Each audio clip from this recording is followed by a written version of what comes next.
From Connecticut Public Radio in New Haven, this is Seasoned. I'm Chef Plum. You're about to hear a real career highlight for me. I recently had the chance to talk with Chef Jacques Pépin in his home in Madison. We sat at a beautiful old wooden table in his kitchen, Jacques Pépin's kitchen. Now, I'm not normally nervous talking to people, but it wasn't lost on me that Jacques is a master, truly a legend in the culinary world. So we just pulled up at Jacques' house, and it's always weird when you go to someone's house for the first time ever, but coming to like a legend's house and you're sitting here, my heart is pounding right now, and I wish I could explain why. Me too. You know, it's not every day that you are, in the presence of one of America's most beloved chefs. Most beloved. This is the chef's chef. That's yes. Who this is. And not only the chef's chef, but the home cook's chef too, because Jacques has taught millions of people how to cook on PBS. Everyone who, if you are into food, you know who Jacques is, and you've watched him, seen him, learned something from him, whether it be online or shows on PBS back in the day, or it's remarkable. I drive home from New York City listening to him talk about food. It's remarkable how impactful this one human being is to so many people. And we're sitting outside of his house right now. I know. And they're probably looking at us going, they have a microphone in their car. Do they know they're supposed to come inside? It's wild. It's wild. I can feel my heart in my chest right now. Let's do it. Let's do it. Oh, boy. That was me and Season's producer, Robyn. Later in the show, you'll meet the man behind Oui Charcuterie. It's the French Oui, O-U-I. They make small batch dry cured salami. It's a favorite of mine and the only meat I wanted on the charcuterie board that I gifted to Jacques. But first, Jacques' home is filled with the artifacts of a life well lived. Photos of friends and family are everywhere, as are books, art, and copper and steel pans. They hang on the wall near the kitchen island where Jacques has demonstrated in hundreds of videos over the years how to make omelets and galettes and roast chicken, all the classics. Having this time with Jacques was a real dream come true. We talked about everything from his childhood in France to his philanthropic legacy, the Jacques Pépin Foundation. All right, let's do it. For our listeners checking the show out right now, we are privileged and honored to be sitting in the home of one of the legends in the entire culinary world, Chef Jacques Pépin. Chef, thanks for having us here in your kitchen. Well, you're quite welcome, Here it is. I've been here. In 1976, we moved in that house. We used to be a brick factory in the 20s or 30s. Oh, wow. Yeah. I love the wall here, with the wood paneling, but all of the pans hanging from it. Yes, I have to say I use less copper than I used to because it's too heavy. I can't lift it up. But otherwise, yes, I always like to look at pan, and it's easier than to go in a closet somewhere to try to find your pan. You have them, at your disposal there, right there on the wall. So easy to grab. They're beautiful too, I think. It does look like artwork. You have the copper pans and the cast irons and the silver and the steel. It's actually really beautiful. I wish my wife would let me do that. Oh, she won't? I can't even have things on the countertop, Chef. It's a whole situation. But yes, thank you so much for having us here. We really appreciate it. You and I actually met about a year ago. I did a dinner at the Madison Beach Hotel. Oh, yeah, right. And yes. I'll tell you, it's a real honor for me to be here. When I did that particular dinner, I told the team, I said, I had to at least talk to you before the dinner. They said, okay, fine. So they brought me upstairs to come say hello to you. And it's the only time in my life I ever had emotional meeting somebody. Oh. I had to turn around and walk away and smack myself in the face. Come on, get it together. You got to feed all these people right now. So you sure you're not confusing me with someone? 100% not. But in coming to the house to spend some time with you today, I can't come empty-handed, so I've brought a little charcuterie. You so much. Big charcuterie. Little cheese plate with some great local salami from a company called Oui Charcuterie. Yeah, the little salamis that are in there, a couple different flavors of it as well. Yeah, it's delicious, and so we can snack on that as we're hanging out. A little local cheese from Arethusa. This brie is delicious. You even have the little red currants on there? Yeah, the red currant. It's pretty, right? Yeah, beautiful. Yeah, I'm a big fan of when you put stuff on there, it has to make sense. I don't want to put that just sprig of rosemary in the middle for no reason, Right. So at least you can eat those. It's yummy. And you brought me some wine too.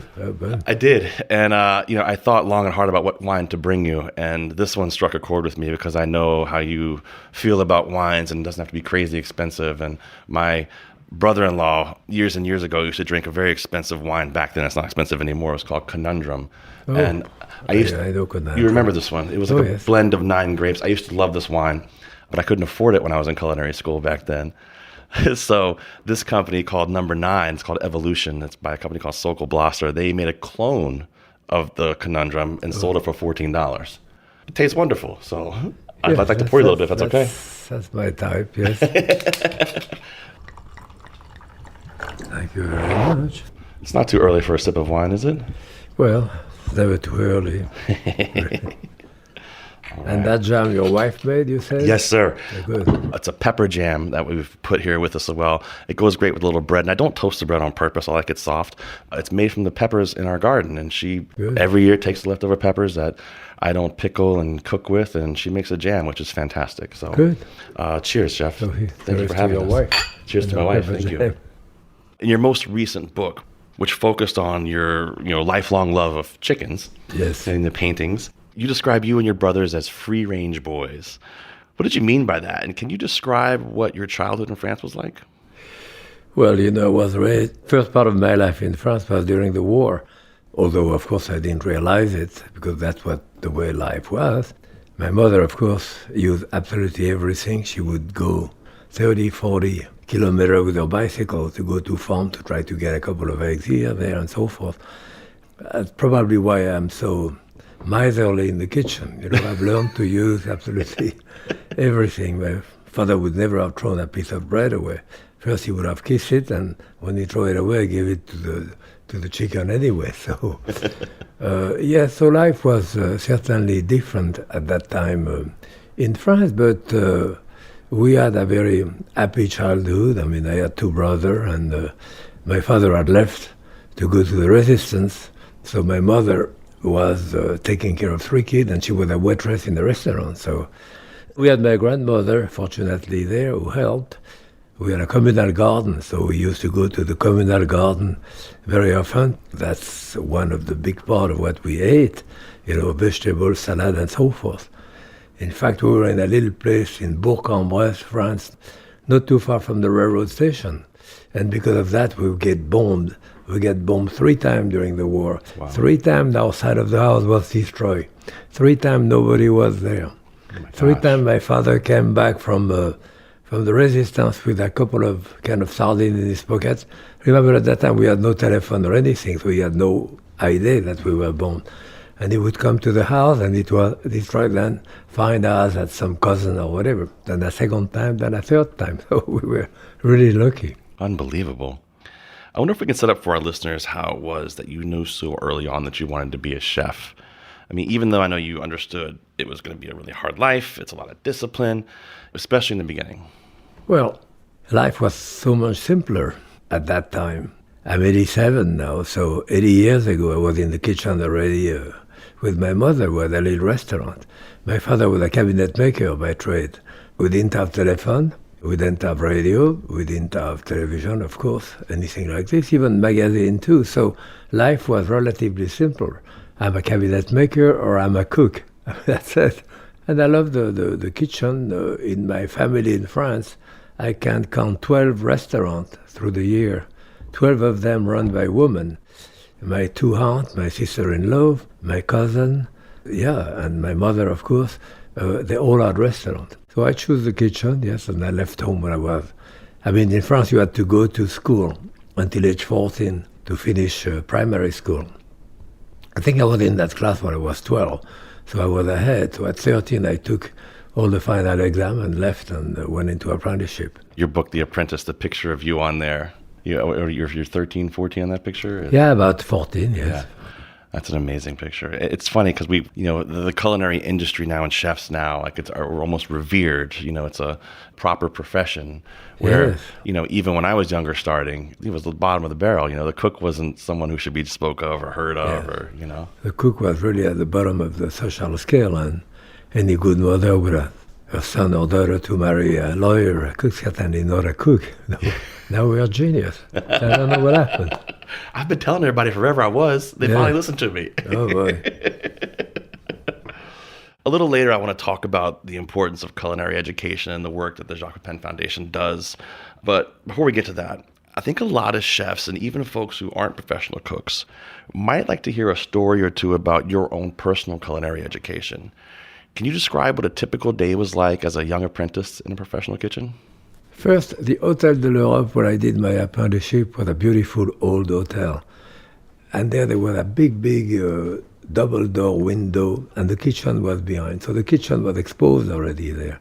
So everything was white, shining, beautiful. I had never seen that type, and certainly mixer or equipment that I didn't know anything about. So it was very exciting to do that. But at that time, and in the next 30 or 40 years of my working, the idea was to conform in the kitchen. So you come there, it's not like you were creating something, no. The chef tell you do that. You would never have said why, because he would have said, because I just told you. It's about the end of the explanation.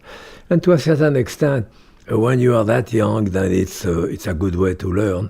And then for a year, certainly I cleaned up the floor and the stove, which was a big job. In the morning, light up the stove with wood, coal, and so forth, and keep it hot. This was a whole apprenticeship, because when 100 people sit for lunch, and if you don't get your stove exactly right at 12 o'clock, it has to be totally red, the inside of the oven red, and then you just add a little bit to keep it until 2, and then after it goes down. So, learning how to do that, and of course killing and plucking and eviscerating chicken, because the part of France I came from was quite known for the chicken. And then, scaling fish and cutting fish and chopping parsley. So you do all of that for at least a year. And at that point, the chef was calling me, I think, you, or something like that in France. And then when they called me by my name, Jacques, he said, tomorrow you start at the stove. Wow. I've never been close to the stove except to fill it up with coal or stuff.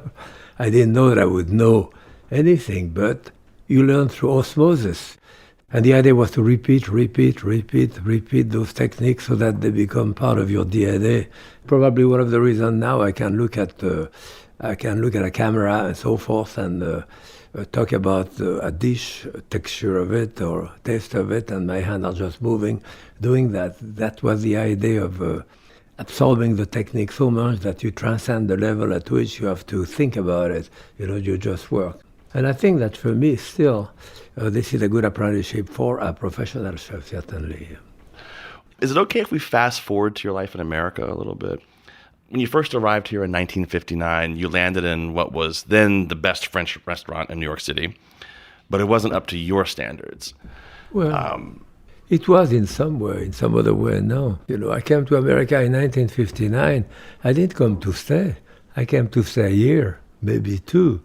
I had worked for the president in France. I worked at the best restaurant in Paris. My parents had a restaurant, had a good job. Most immigrants come for economic reason, usually to get a better life, or political reason, or social reason, or religious reason. I didn't have any of this. I wanted to come to America. America was still the golden fleece, so I said I want to go there for a year, maybe 2 years, and come back. It's over 60 years ago. I'm here. So the things were quite different then. And when I started working at the pavilions, and it was great. I realized that we had beautiful meat here, lobster and stuff, which were really very expensive in France, less here, but much less in terms of vegetable too. When I came to America, there was not really great wine. There was no bread. There was no cheese. American, These are all the wonderful things they're missing out on. Are you kidding? And now you have extraordinary wine, bread, cheese. I remember the first time I went to a supermarket. I live on 50th, between 1st and 2nd Avenue in New York. I thought it was a great idea not to have to go to the fish guy, the vegetable guy, the meat guy, to have everything under the same roof. However, there was a lot of package too. One salad, iceberg, no leek, no shallot, no oriental vegetable. I said, where are the mushroom? Aisle 5, that's canned mushroom. That's it. So, this was the supermarket at the time. Totally different than what it is now. That was the time, too, the 50s and 60s. It was the frozen food, everything's in a can. I think you can even buy chicken in a can. Yes. Now it's another world. Yeah. It's interesting because I am sometimes considered maybe as being the quintessential French chef. And then you take my book, you open it, and page 32, you have a black bean soup with banana and cilantro on top. From my wife, born in New York City, but with a Puerto Rican mother and a Cuban father. Then you have a Southern fried chicken, then a lobster roll from Connecticut. Then I do a shirashi sushi. So I'm probably the quintessential American chef now. After absolutely. 60 years. I have done 32 cookbooks, and I don't really cook French. So I cook the way I cook, and the technique, of course, that you learn. But I mean, since the beginning of the pandemic, we do that Facebook show that my daughter told me, can you do those little shows for Facebook, 5-6 minutes? And we've done 300 of those. I think I've watched 300 of them. Oh, yeah? I think I've seen them all. I don't know. I feel like I constantly watch them and rewatch them as well. I think one of the things I've heard you say before, which is great for home cooks. We have a lot of home cooks listen to this program. And I thought it was brilliant when I heard you say it. Use the grocery store like your prep cook. Yes. When you are as a professional chef, you have the prep cook who come in the morning and he bone out the fish and he divide the chicken, he slice the mushroom, he chop the shallot, he wash the spinach, and everything is ready for you. Nothing is cooked. And you get to the stove, someone order a piece of fish, you grab a fillet, a bit of shallot on top, some mushroom, a dash of white wine, bring it to a boil it 2 minutes, reduce it to a bit of butter to finish, and you do that dish in 5-6 minutes because you have all of that prep. So I tell people, you go to the supermarket, I buy skinless, boneless breasts of chicken, pre-washed spinach, pre-sliced mushroom. I have a non-stick pan. I think it's a great way to look at it. I mean, you can even buy onions chopped now. I mean, if you want to. It's pretty remarkable. Chef, has Food Network ever called you and said thank you to you and Julia Child, for showing millions of Americans that they can learn how to cook by watching TV? Because I really think they should. They should call you and say, Chef, thank you. Every day, it should be a commercial that runs. Thank you, Chef Jacques Pépin. We appreciate everything you've done. No, I went through 2 or 3 times. They asked me to do a series with them, but they didn't want me to be on PBS. I said, well, no, I've been on PBS 40 years. Yeah. That's what I didn't go. I mean, I went on Sarah Moulton's show, Embryo Lagasse, Jacques Torres was on. I went probably did a dozen shows on the Food Channel network, but I never had my own. You made many appearances on there, but never your own. I mean, I'm not complaining because I am known probably because of PBS more than anything else, but it's a different way than commercial television. But on the other hand, we never have to to sponsor or do or endorse any product. In fact, we couldn't. At the beginning show on PBS, we had Cuisinart too, and we had a sticker on each of the name of the appliances. Cover it up so you couldn't see the name we of it. couldn't even know it. And then finally they took it out. What do you think of those shows when you see it now? Because there's so many of them on there now. You see these competition shows that everyone's so love to watch, the chops and the things like that. Do you ever see any of those or watch them or see some of these chefs? To tell you the truth, I don't really look much at cooking show on television, but yeah, there is a great deal of... I have told there were 300 television shows on cooking on television. I don't know whether it's true, but... That's crazy. I mean, I've been judged on things like Top Chef and all that several times, and it's fine. But yeah, there is a lot of show where it's confrontation and fighting and that type of thing. And this is not really the way you teach people how to cook. And I know when I work on television, even with Julia, I did all those series, and Julia said, you have to be, this is entertainment, so don't be too serious and all that, which we was right. Yet at the end of each of the show, we always say, what did we taught today? I mean, we taught how to do whatever. So it was already the teaching element was there. Yeah. I've heard you say about Julia, we cooked and we argued. Yeah, of course. Was there a particularly memorable argument or disagreement that you and Julia had that you either won or that you lost that you could share with us? Well, I met Julia in 1960, so I knew her forever. At that time, she had never done a book, she'd never done television, she was never the food editor of a magazine or whatever, so she was not known at all. So we stayed friends for half a century. At the beginning of the show, she said, okay, write 100 things that you want to do, and I'll write 100. So she did, and I think I had 3, maybe 4 of mine made it, so the rest was her. But as a professional chef, I don't really care. You put food on the table, I'll cook it one way or the other. Right. I'll do something with it. So with Julia, we had a lot of wine first. We had no time limit. And maybe more importantly, we had no recipe. Wow. She said, okay, the day before, say, let's do stew or this or that. So that's what we did. So we had the recipe. The cameramen were crazy. They didn't know where we were going left, right, because really couldn't follow. And my gosh, that's crazy. Two young women, one student of mine at the French Culinary Institute, the other one student of mine at BU, who were in the back kitchen, helping. So it was a totally different way of doing it. So no recipe, no time limit, a lot of wine. We had a good time. I was fortunate enough, chef, to when I was in culinary school, long time ago, Julia had come to our school a few months before she passed, and I got selected to be one of the students that walked her to her car when it was all done. And I'll never forget that moment. Just as I walked arm in arm with her, she's holding my hands, and she's just talking about. She must have liked you. She liked big guys. She was very tall. Oh yeah. And I was much. She would flirt with you. Yeah, so. She did. She held my hands. and was like, "You have good chef hands." Yeah. I was like, well, "Thank you." She used to have that old Volkswagen car, and instead of the antenna, she had a coat hanger. A coat hanger that she had put there for the antenna. For the antenna for the car. Yeah. Unbelievable! Wow. I didn't see a coat hanger when I walked Julia to her car that day long ago, but she was known to attach a wooden spoon to her car's antenna so she could easily find it in parking lots. Whatever works, right? I'm Chef Plum, and this is Seasoned. More with Jacques Pépin after a quick break.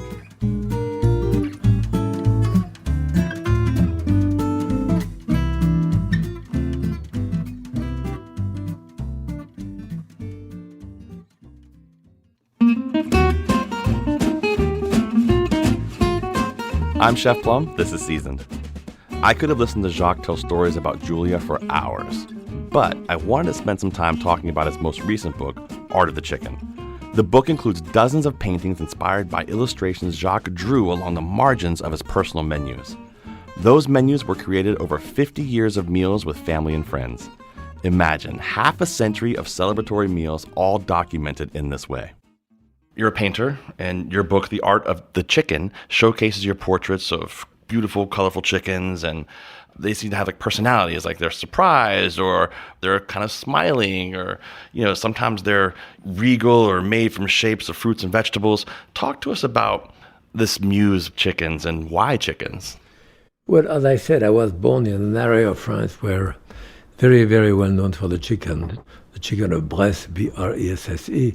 Which are beautiful white plumage, red combs, and blue feet, so bleu, blanc, rouge, the color of the flag in France. You see, on that shelf over there, I have 12 books of menu. I was married 54 years. For 54 years, when people came to the house, I wrote the menu, and people signed on the other page. Sometimes we put the label of the wine that we had in there and stuff like that too. And I started illustrating those menus and realized I was illustrating a lot of them with chicken. Funny thing, sometimes we have the little kid, sometimes the dog, I take the paw of the dog in the wine to put it there, or the little kid, their hand to put them there. Or sometimes the wine, we put a drop of whatever wine there is, and we put... But on purpose you would put it on there? There is a lot of illustration. Yeah, you can flip the page and you'll see many... Claudine came the other day, my daughter, Claudine. She's in her mid-50s now, and she said, what did I eat for my 4th birthday? I said, okay, let's look. We find her 4th birthday, and she even drew the chicken at the time. So, this is my whole life there. I have 50 years with my mother, my 2 brothers, wife too, in those menus, and many, many friends who are gone now. So this is incredible. So some of them start 1970, 75 or whatever, 70. So no other chef is more closely associated with chicken or with eggs. Did you ever think that one of the things you'd be famous for would be teaching Americans over and over and over the proper way to scramble an egg or make an omelet? Yeah, chicken, eggs maybe more than chicken is important. I love eggs. And when I did that book, The Art of the Chicken there, I did not want to do a cookbook. Mm-hmm. I have 31 cookbook. So I had a publisher, I want to do a book of my chicken panning. They say, great, fantastic, great. So we start signing some drawing and panning to it. They say, okay, can we have a recipe with it? I said, no, I don't want to do recipe. So I decided to do like I did in The Apprentice, to tell story. So I tell story about eggs, I tell story about chicken, from my mother to, so some of the recipe are narrative in style, and I say my mother used to do this, and you can probably follow it. I mean, eggs are like the foundation of French cooking. Yes. It's such an important part of it. I think you've taught every American how to make eggs properly. Well, I don't think so, but... I ended my conversation with Jacques by highlighting the lasting legacy of the Jacques Pépin Foundation. The foundation provides grants and other resources to community-based culinary arts training programs nationwide. Forge City Works in Hartford is one of them. I asked Jacques what it means to help people change their lives through culinary education and be a part of this community of cooks. Well, this is what food is all about, I mean, you cannot cook indifferently, When you cook, you get involved, and, on a young chef or a young person to get into that business doesn't really make much money. It's really hard work. You work Saturday, Sunday, holiday and stuff. So unless you really love it, you better not get into it.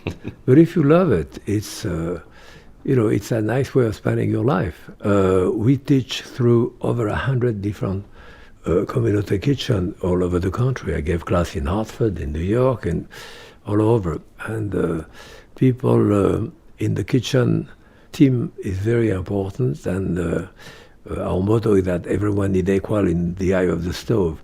And it's true, when it's 11 o'clock, you have 100 people sitting down at 12, the color of your skin doesn't really matter. I mean, you got to move. Amen to that. Start move. So it's been pretty good. We've given close to $1 million now already to different organizations. Yeah, I think kitchen is one of the ultimate team sports when you work in a professional kitchen. Not only that, but not only the kitchen, but then the sitting down and eating together. The table is a great equalizer, When you put people together to eat and share wine, even if you disagree usually in a fairly nice manner. Let's jump into Connecticut a little bit here for a moment, Chef, because I think it's a place I've grown to love. I'm not originally from here, but I've been living here for a very long time now. And that's why we have the same accent, you see? Yeah, we do, don't we? Connecticut. So after a career spanning 75 years, and you're still surrounded by a who's who of our great local chefs here in the state. For example, your last birthday dinner was cooked by a group of young chefs, Renee Toupance, Emily Mangrone, Chrissy Tracy. Renee just won Chef of the Year for this year's awards by the Connecticut Restaurant Association. Fantastic chef. You were given, of course, a Lifetime Achievement Award. Our young chefs, your friends and students, when you teach at events, part of what's keeping you so energized about the craft now? Oh, sure. I mean, Michel Nichan here, great chef. So yes, I mean, without any question, it's nice to see people who love what they are doing, who get satisfied by it. I mean, this is the secret of life, If you can make a living out of something you love to do, you never have to go to work, So yes, working with a different community, young chef and all that, it's always exciting for me. And you always learn something, regardless of who you work with. If you keep your eyes open, you learn. Sometimes you learn what not to do, but you learn something. You learn not to do that, right? Yes. Chef, I can't thank you enough for your time. This has been a joy to sit here and chat with you for a little bit and just hear you tell these stories I've heard. Oh, you're quite welcome. Yes. Thank you so much for that, Chef. Thank you. I'll drink to that. Cheers. Happy cooking. That was living legend Jacques Pépin. We'll have a link to the Jacques Pépin Foundation on our show page, as well as photos from our time with Jacques, and a link to an excerpt from Jacques' book, Art of the Chicken. It's the two different ways of roasting a chicken. One is Jacques' method, and the other is Julia's, and I'm not taking sides. There's one more web extra I hope you'll find useful. You can watch a video of my simple tips for creating a beautiful charcuterie board like the one I shared with Jacques. Go to ctpublic.org/seasoned. And it'll be on our dedicated food page all month, too. Watch it on ctpublic.org/food. I'm Chef Plum. After a quick break, I'll introduce you to the maker of my favorite local salami. He'll give us a salami 101, and I'll taste a salami flight. This is Seasoned. We'll be right back.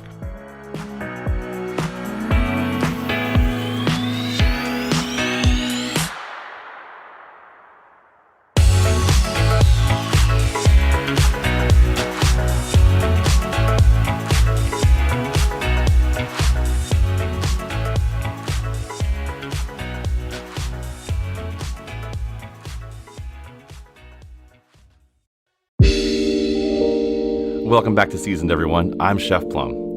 When I was preparing for my interview with Jacques Pépin, I wanted to bring a few things that we could enjoy together that would feel personal. So I shared some favorites: a bottle of Evolution Lucky No. 9, a jam my wife makes from peppers in our garden, a local brie from Arethusa, and my favorite local salami made by Oui Charcuterie. Anybody who knows me knows that I can sniff out a great salami. Oui Charcuterie is owned by nurse-turned-farmer Matthew Browning. Matt's foray into farming began 10 years ago in Woodbridge when he started raising pigs, turkeys, and bees. I asked how he started making some of the best salami in the state. Yeah, so it was pigs. I walked downstairs one day and my kid, who's now 14, but was 4, good Lord, 4 at the time. We were moved out to the farm and he's watching something on TV. I said, "How you doing, kid?" He goes, "Good. Can we make bacon, Dad?" I said, "Sure, let's go make some bacon." He goes, "No, from the bellies."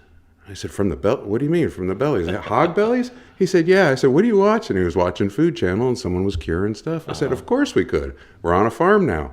Yeah. So we went out, we started looking, we found the Wamugo School up in Litchfield County, and they had a Future Farmers of America thing, and there was a Craigslist ad. They were trying to get rid of these hogs, and they kept getting cheaper and cheaper and cheaper, which isn't the way it works.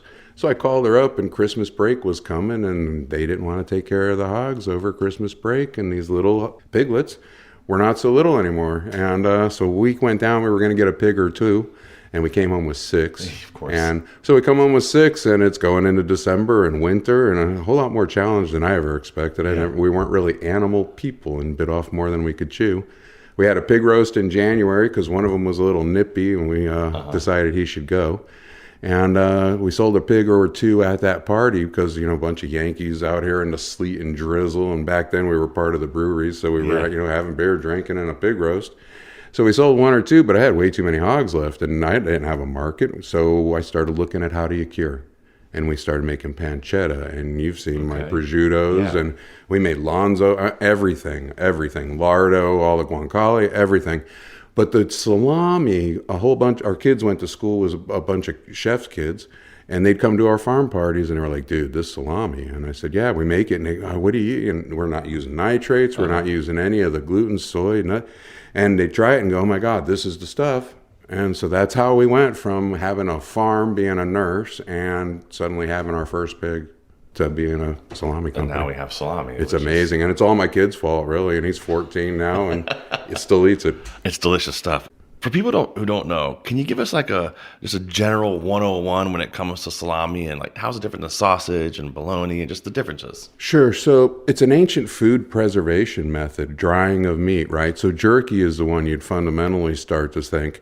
But then they started to make blends of it and to spice them out. There's a few things that make it safe, right? Different from a fresh sausage. One is salt. It has to have some salt. It has to have some form of acidity, and that's normally provided by bacteria. As bacteria grow and eat whatever's in either the meat or the additives to the meat, they produce a bacteria, and then that creates an acidification. Then you need to play with the water, like beef jerky. You need to dehydrate it, take some of the water out. There's a technical term called water activity. But you want to make it so if bacteria did get to part of it, it can't get to all of it because there's no real water to transport it. Okay. So if you do those things, it becomes what the USDA can call food safe or shelf stable, which is what our product is.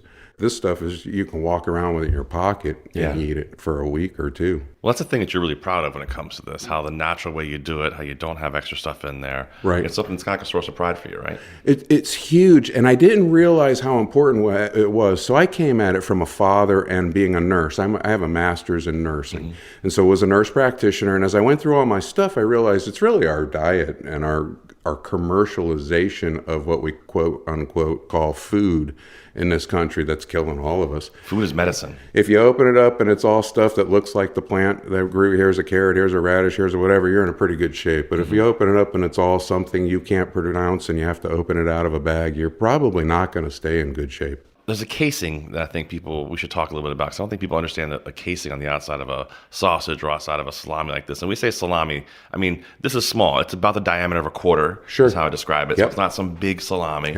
I think the casing on the outside, some people understand like that's edible. You should eat that part. Absolutely. So now it depends on who's making it. So we're traditional. And so being traditional, we use an edible casing, which is the hog's intestine. Yeah. It gets scraped out, cleaned out, gets brined down. My and wife then is it like gets turning the salted. radio off right now. She's like, oh God, why are you talking about that? Well, but and nobody wants to talk about the making part, but actually by not talking about the making part, we get to hide some of those injustices in the food system. Mm-hmm. I have no fillers, but I could throw ground up cardboard, literally cellulose, in a salami if I was not going to talk about the process. But who would do that in their kitchen table with their aunts and uncles, grandparents passing down a tradition? Of course. You'd never consider it, right? So we look at the parts of the process. The casing is one of the most important. This thing takes so much care to get it to where it's just a clean, edible, non-collagen sheath. Every single sausage we make is handmade. So to make them with the casing is really difficult to do, but a natural hog intestine casing does not need to be removed. Now, if you're bigger salamis with like the beef bung or the bladder, and there's other ways to make dry cured charcuteries, those they soak and they cut off and take them off. But ours, you just slice it thin and eat it and enjoy it. I have a general rule of thumb. If the word bung is used, I'm taking it off. That's a really good idea. We're not going to use that. Absolutely. Or you have a different tolerance for flavors. That's right. Let's talk about what we have in front of us here, because you make 3 different types. Let's start right here with our one with the red packaging. Talk about this guy and the flavor and what we call it. And our labels are very bright. One's red, one's white, one's blue. The red we call Amore because, frankly, we fell in love with it. It's a mistake. As you're chewing on it, you can pick up the earthy, great outdoor raised heritage pork. You get a little bit when you inhale that sea salt. And then about 15 seconds later, you get this little pop of picante, right? The spice kicks in. Heat. And you fall in love with it, which is why I named it Amore. It was actually an accident because our original recipe was the Vita, our medium or the white label. And I went in one day and it was redder. Sure as heck, we were missing an extra pepper spice packet. It's doubled the pepper of our medium. But it's beautiful because the cayenne takes a little while to come on, so it gives you that late burn, and it hangs out for about 90 seconds and then lets you go. It's a beautiful, beautiful So it's dance. cayenne pepper in this. Uh-huh. The sausage itself, the salami itself, it's a little bit deeper red color. You can see those little bits of fat in there. We use a very large die, a coarse grind, so that we keep our fat intact because we use good high-quality fat, and B, those globules, as they melt on your tongue, start to give you that unctuous flavor, right? That whole coating of your mouth, it starts to dissolve. So the chew is nice to it, has a little bit of a chew to it. That heat comes in, it's not too much heat. The salt, like you said, kind of comes when you inhale.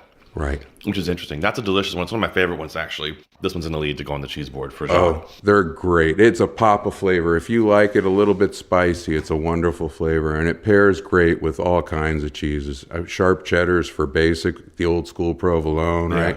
Cato Corner in Connecticut makes some cheeses. We Great eat with cheese ours, at Cato Corner. And we eat it with our salami all the time. My 11-year-old will pick, he has favorites. It's like, no, we're getting Bloomsburg aged or Bloomsday aged. Arethusa makes this beautiful brie that almost has like a mushroom thing going on. I think it'd be delicious with that. That earthiness, I love it with that. Really well. Let's talk about the medium here because this is another great sausage. I love this one as well. This is the white package again. It's not quite as red as the other one. The fat content's the same. There's little chunks of fat on the inside of it, like you said, because it comes from the larger die when you're cutting it up. Right. And you're not running it through 4 or 5 times through the grinder. That's our medium. That's what we call Vita. It's kind of life, right? It is our Goldilocks of salami. It's not too hot, not too sweet.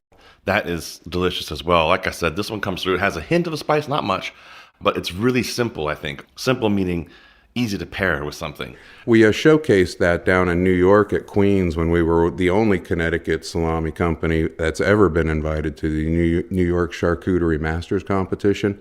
And that one is what we entered the competition. But it's funny, all the old school salami makers, we were sitting around eating the hot at our table. Yeah. Which is just such a lost art. I love that this is happening here in our state. Like, this is something that's just a really cool thing. When you think about making a great charcuterie plate for guests coming to your house or going to someone's house, buying something local like this where you know where it came from, you know what's in it, and it's just not going to be a fresher product. Like, this is great. These traditional arts are important. It's part of why we moved out of our urban farm and went to the suburban farm, was to give our kids, frankly, more opportunities to see what a farm brings. but they've learned how to make soap. I mean, using the lard from the hogs. Wow. They've learned how to keep bees and extract the honey. They've learned, my 11-year-old can bake bread as well as my grandmother did, who did 6 loaves a day for a family of whatever, 7 or 8 kids. Amazing. Those traditional arts are important, and I can't think of one that might be more important than meat preservation. Because that's how you would feed your families. When you couldn't get other meat, you would have this preserved. That's just history. It's winter, it's February, and you're eating fall hogs. Amazing.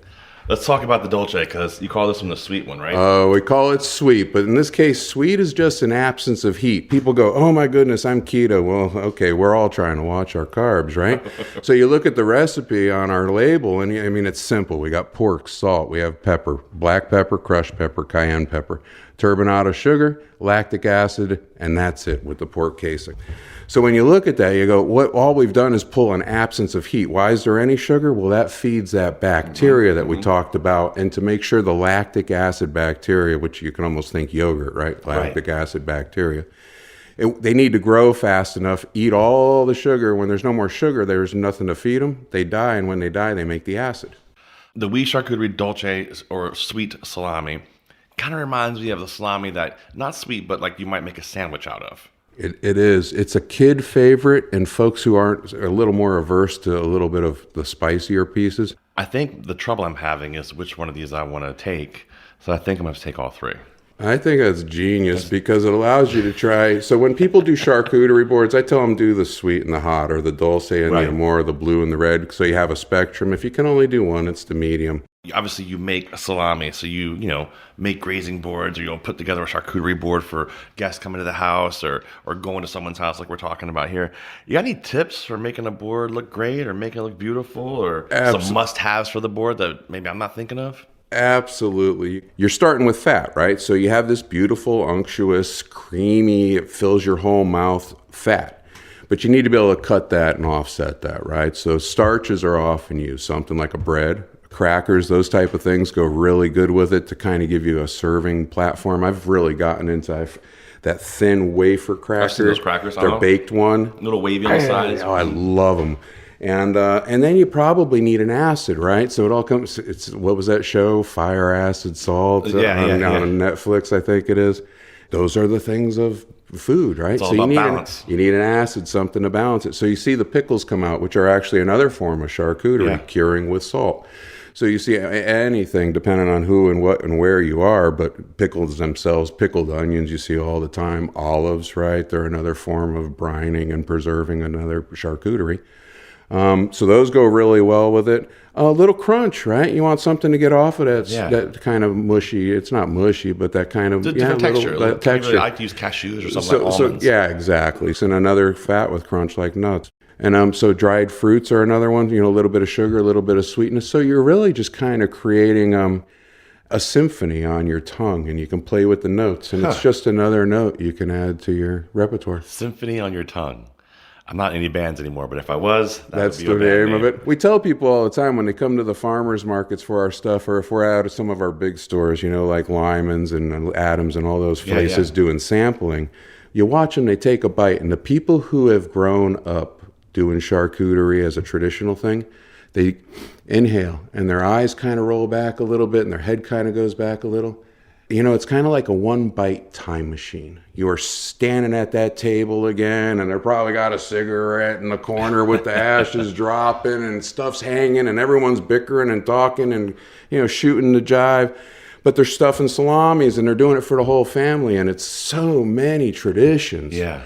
We're the best of many charcuterie traditions integrated into this beautiful, frankly, Americanized blend, right? We're a melting pot. And we use the best of the techniques, the best of the ingredients, and the best of the knowledge and wisdom from our elders. I didn't make salami out of the blue.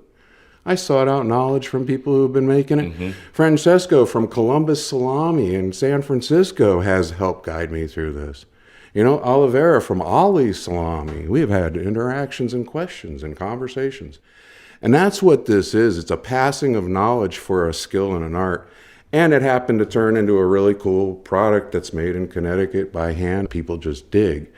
But it's bigger than that. It's passing on traditions, knowledge, and wisdom. And I look forward to the next generation that learns that stuff from us. Yeah. And takes it and does what they're going to do with it. Matt, thanks a lot, man. We appreciate it. Plum, anytime. You guys rock. It's an absolute pleasure to see you. I'm so glad to see what you're doing, and our memories are great, and our futures are going to be better. And tell Jacques hello, and salamaste.